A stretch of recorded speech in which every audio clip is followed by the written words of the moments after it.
Happy new year दोस्तों, साथियों। 2020 बहुत बुरा गुजरा। पूरी दुनिया के लोगों को परेशान करके गया 2020। चाइनीज़ वायरस कोरोना यानी कि कोविड-19 ने बहुत बुरी तरह से हमारे देश को ही नहीं पूरी दुनिया को हिला दिया। करीबन 18 लाख लोग इस बीमारी से मर गए और करोड़ों लोग उस बीमारी की चपेट में आके बड़े परेशान हुए। अब आया है 2021। हम सब चाहते हैं ये 2021 का साल हम सब के लिए अच्छा गुजरे, चंगा गुजरे, हमारे देश के लोगों को और दुनिया के लोगों को।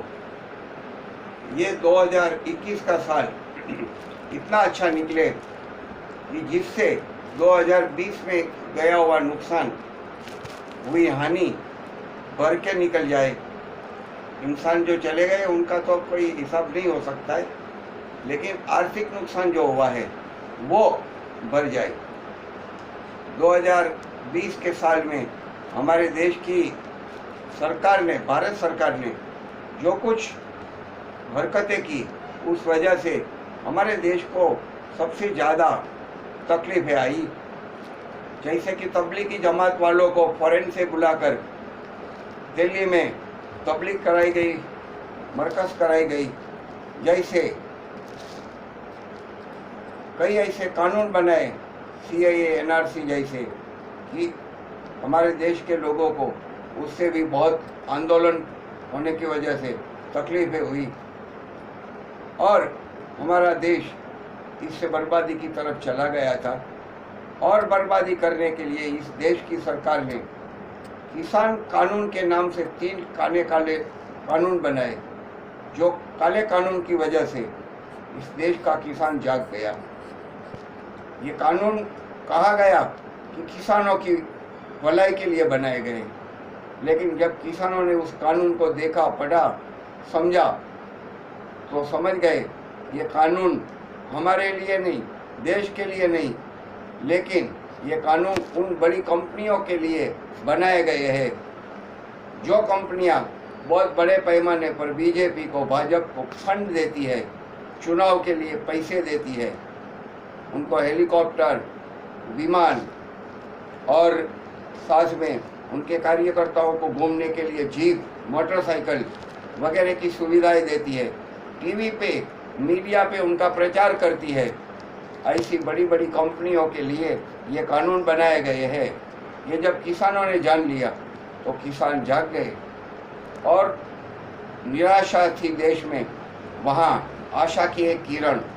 शुरुआत पंजाब से हुई। पंजाब के किसान जागे उठे, खड़े हुए, हरियाणा से होते हुए दिल्ली की ओर कुछ करने लगे। तब सरकार ने उनको दिल्ली की बॉर्डर पे रोक दिए, रुके हुए हैं। आज 37 दिन से वो किसान वहाँ रुके हुए हैं और अब पूरे देश के किसान उनके साथ जुड़ रहे हैं, मिल रहे हैं और देश में एक नया आंदोलन, एक नई किरण खड़ी हो रही है। और देश में लोगों को अभी समझ में आ रहा है ये सरकार का मुकाबला हम शांति से, प्यार से, अहिंसा से और संवैधानिक तरीके से कर सकते हैं, करेंगे और जीतेंगे भी।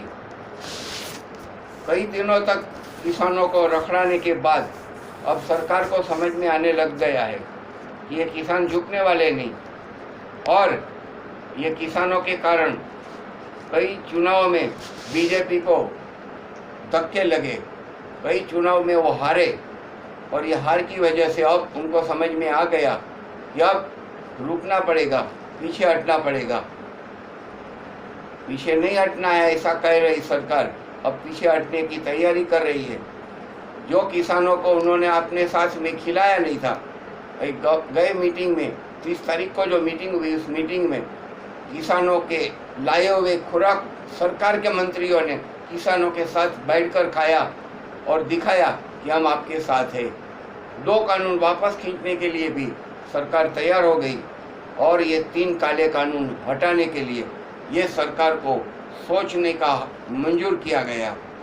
मुझे उम्मीद है कि सरकार यह 3 काले कानून वापस खींचने को तैयार हो जाएगी और देश को एक नई सुविधा, एक नई बात देगी, जिससे इस देश में एक नया माहौल बने। इस देश को लूटने वाली बड़ी कंपनियां, लूटने के लिए उसको मदद करने वाली ये झूठी गलत सरकार पीछे हटे और हमारे देश में 2021 का साल सुख, शांति, समृद्धि और विकास के साथ निकले। मैं यही आशा करता हूँ। कोविड-19 की वैक्सीन ढूंढी गई है और वो वैक्सीन जल्दी ही पूरे देश में दे दी जाएगी, तो देश में से ये कोरोना 19 का जो कहर है वो मिट जाएगा। बस मैं इतना ही कहूँगा, हमारा अगला साल बहुत अच्छा बीते, हम सब सुख से, शांति से, समृद्धि से रहे, भाईचारे से रहे। इस देश में जो भाईचारा तोड़ने का काम कुछ लोग कर रहे हैं, वो लोगों के हाथ पीछे हटे, उनके पांव पीछे हटे और हम लोग हमारे देश में जो आज हजारों साल से सुख, शांति, समृद्धि और प्यार से रहे, भाईचारे से रहे, वो रहते रहे। इतना ही मेरी अपेक्षा है ये नए साल के लिए। बस जय हिंद, जय भारत, भारत माता की जय, वंदे मातरम।